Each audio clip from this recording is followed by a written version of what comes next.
For franchise accounting, you have to remember that prior to PFRS 15, okay, you have to apply the three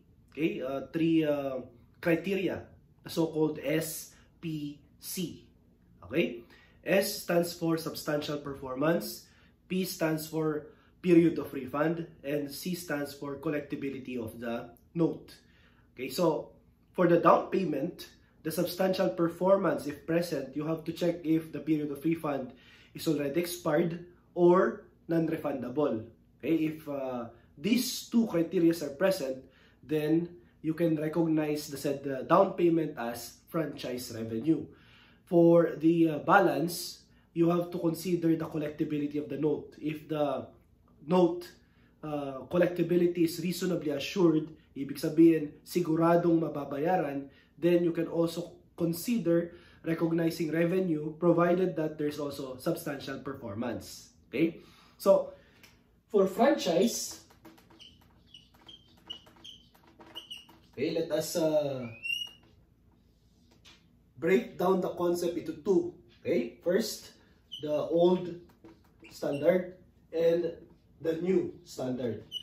So with regard to the new standard, you have to apply SPC.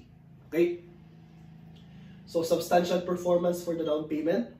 If this is checked, okay, you have to consider the period of refund. Okay, is it non-refundable or expired? And if this is also checked, then the down payment is considered as franchise revenue. Okay, but for the balance, okay, the collectibility of the note should be RA, reasonably assured, and the substantial performance is present.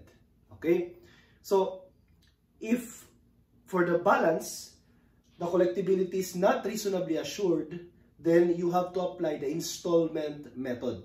Okay, so dito, mag-franchise revenue ka na because you are applying here the accrual basis. Okay, if, again, NRA, not reasonably assured, then you have to apply the so-called installment method. However, due to PFRS 15, okay, this superseded the old standard, you don't need to consider and apply the installment method. Okay, and you don't need to apply this SPC criteria. All you have to do is to, okay, consider the 5-step model, which we have already discussed in PFRS 15. Now, in recognizing revenue, instead of applying accrual basis or installment method, okay, on the 5th step of this PFRS 15, okay, you can recognize revenue at point in time or at over time. Okay, so again, you have to apply the new standard. But in case lang class na merong lumabas sa exam na old standard, kaya dyan sa handout natin, we're going to recognize revenue. No? I-solve pa rin natin, i-apply natin yung concept ng old standard, applying the SPC criteria. Okay, now what else? If we have here the old standard, okay, down payment plus the balance is equivalent to your deferred revenue from franchise. Okay, the balance can be represented, okay, by a note, which could either be interest-bearing note or non-interest-bearing note. Okay? So, if it's interest-bearing note, alam naman natin, yung interest ay nakasulat na dun sa note. So, okay, exclusive pa dun sa payment or amortization yung interest. Pagka non-interest-bearing note, hindi nakasulat dun sa note yung interest rate. Okay, it only shows that you have to compute for the present value. No? Then, included naman doon sa amortization yung interest. Okay? So, as regards interest, okay, interest, excluded sa amortization. Okay? Kapag interest-bearing note, dito naman sa non-interest-bearing note, inclusive or included yung interest sa amortization. So, you have learned this in your financial accounting. No? Now, deferred pa lang siya kasi nga hindi mo pa na-apply yung SPC. No? SPC. Kapag may substantial performance, okay, as to the down payment and as to the balance, ayan, kapag check yung dalawang yan, etong deferred, tatanggalin mo na. Magiging revenue from franchise na yan. Okay? So, RF, okay, from initial franchise. No, lagyan ko ng I dyan. Kasi may iba pang source ng revenue. No? Say, for example, sa period of refund naman, okay, this is also check. And the collectibility of the note is reasonably assured. So, check, tapos RA. So, franchise revenue na yan. Franchise revenue din to. Okay? As to collectibility. Now, aside from revenue from initial franchise, you can also add revenue from continuing franchise. And the continuing franchise fee class is percentage of the gross sales of the franchisee. So, the two parties involved dito class ay franchisor and franchisee. The franchisor is the owner of the business. Yung franchisee naman, yung pinahiraman lang ng right to operate the said business. Say, for example, Jollibee Food Corporation, franchisor yung Jollibee. Tapos, kunyari, ikaw nag-apply ka ng franchise, ikaw naman yung franchisee. So, kapag may sales ka sa bawat piso na sales, may usapan kayo with Jollibee that you have to pay a certain fee. And that is continuing franchise fee. Para saan yun? Siyempre, for advertising purposes, hindi kayo mag-advertise kundi si Jollibee Food Corp mismo. So, kumbaga, share mo rin yon doon sa advertisement, no? And aside from that, okay, ito yung nakatago normally, no? Yung interest income. Technically, that's interest revenue also, di ba? Revenue mo yan. So, kapag tinanong kayo, how much is the total?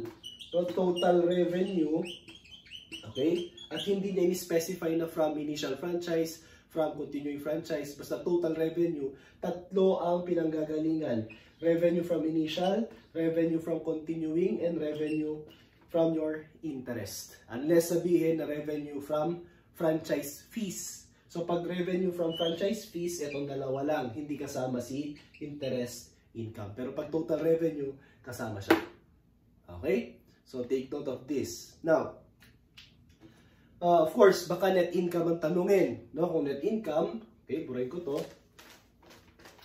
You have to start from revenue from initial franchise. So, revenue from initial franchise minus cost of initial franchise. Okay? So, kumbaga yan yung cost of sales. No? Then you have here the RGP or realized gross profit from initial franchise. Okay? Ngayon, itong RGP na ito, okay?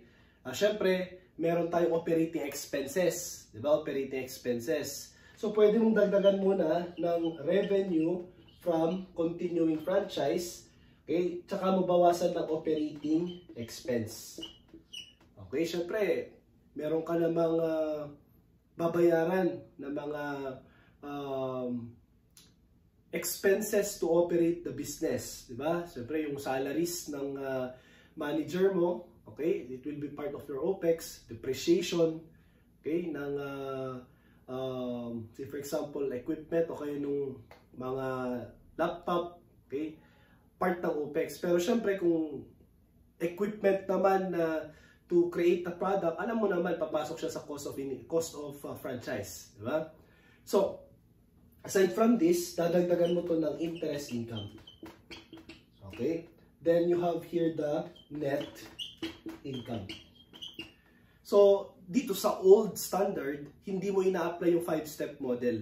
So, ibig sabihin, naka-package deal na kung magkano ang franchise fee, initial franchise fee, basta pasok yung SPC, you can now recognize the total initial franchise fee as your revenue. Bawasan mo na lang ng cost of initial franchise, Okay? And then, dagdagan mo ng revenue from continuing minus OPEX. Yung ibang problems, ang ginagawa nila, yung OPEX ay, yan, nagkakaroon pa sila ng direct and indirect cost. Diba? So, dito sa OPEX, meron kang direct cost at indirect cost. Yan. Direct cost from or for continuing franchise, yan, part siya ng OPEX. Indirect cost ng continuing franchise, part siya ng operating expense. For example, may sarili kang advertisement, mga flyers mo, etc. No? Etc. na mga ginastos mo. Nagpa-tarpaulin ka. Okay? Aside from yung gastos naman ng franchisor. Diba? And of course, ito indirect cost of the initial franchise. No? So you have continuing and initial franchise. Okay, sir, how about the direct cost of initial franchise? Nandito siya. So ito yung direct cost of initial franchise. So may mga ganyang problem. No, hindi bibigay na cost of franchise, hindi bibigay na OPEX, i-breakdown. Okay? Ngayon, syempre, pagdating na ng PFRS 15, alam naman natin yung 5-step model. Let us have a recap. No? First, okay, identifying the contract or existence of the contract. Second, the different performance obligation. Yan. So, ano yung obligation ng franchisor sa franchisee bago niya i-recognize yung revenue? Diba? Meron ba siyang kailangang i-deliver na equipment? Meron ba siyang kailangang i-render na service? Okay? O kaya naman, upon signing ba nung franchise contract, mare-recognize mo na na revenue? Okay? So, kapag 5-step model, kailangan mong alamin kung na-perform ba yung obligation. So, identifying the contract, identifying the obligation of performance obligation. Number 3, the price. Diba? So, you have to determine the contract price. And then, number 4, allocate the said contract price. Diba? So, yung franchise fee, initial, yan yung contract price. Eh, kung tatlo pala yung obligation mo, diba? Signing of the said contract, okay? Granting of right, delivery of equipment, diba? And then rendering of training or services. So, yung tatlong yan, kailan mo siya i-recognize? Sabay-sabay ba? Or depende kung kailan na-render. Siyempre, sa pag-recognize ng revenue, 5th step, diba? Na-allocate mo na kung tigma magkano yung obligation. 5th step is to what? Recognize revenue either at point in time or at over time. Okay? So, that's the 5-step model under PFRS 15.